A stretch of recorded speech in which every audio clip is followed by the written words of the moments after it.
was born in Costa Rica, and I grew up in a Christian family, and my parents were very devout Christians, and so I remember going very frequently to church, and I was very much into the Christian life. As a matter of fact, I accepted Jesus when I was 12 years old, and I was baptized then. Then a year later, my family, for several reasons, had to make the decision to move to the U.S. And I remember very clearly not wanting to come. Obviously, there was not much I had a say in that, for many reasons. But it was a moment where things were changing in me. Like a lot of changes were going on, and so I lost many things. I lost like all my family, all my friends, and we had to start new. So when we moved up here, I try to have the attitude to make the best of it, but little by little, things started to get to me. And so I was still going to church in South Florida, so there's like a big Hispanic community. I was still going to church. I even tried to play drums, even though it was not the best. So I was playing in the worship band, and things were okay, but something started still going on in my heart in terms of identity. Like I'm in a country where I don't feel accepted, so that does something to you. And so I think the biggest change that kind of made me break down a little bit further was when we moved up to North Carolina, and so I lost the Hispanic community, and I just couldn't take that second change. And at that point, I just decided not to go to church anymore.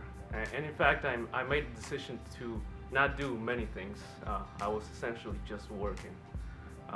That's what defined me, how good I worked. And little by little, I started getting into my own world. And I started to decide that, hey, maybe I'm just not gonna have a future. Maybe I'm just gonna exist to work, because I had felt that I had lost everything. And this went on for a very long time, and the funny thing is that many people couldn't tell what was going on because I had these different facets, or different faces I should say, hiding this darkness. You know, I had the happy, go-lucky guy, and you know, with my friends, my family, you know, probably didn't know, and to some extent still don't know where I was. And so it was safe to be behind these masks. Eventually, after many years, it just started to get to me. I was in a very depressed state, very dark, lonely place, self-imposed, I should say. And honestly, when I started coming to Vision, I was still in a kind of cynic place, because I remember church, and I remember that well, maybe that was not real. That's what I thought. But then I was surrounded by genuine people that accepted me, even when I had those thoughts of like, oh, well, this is not real.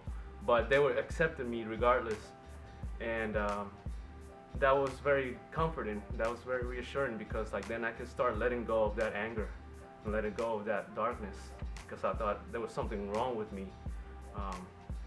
And so little by little, I started realizing that there's something wrong with everybody. And it's nice to be able to start letting your guard down, so that they can teach you that, well, Jesus knows that, and he accepts you regardless of that, and he wants you and he pursues you. And like I see that, because the reason that I'm here today is not because of what I did. There's no way I could have designed that. If it was up to me, I would still be in my room, just not doing anything, just waiting for the next day to go to work. And so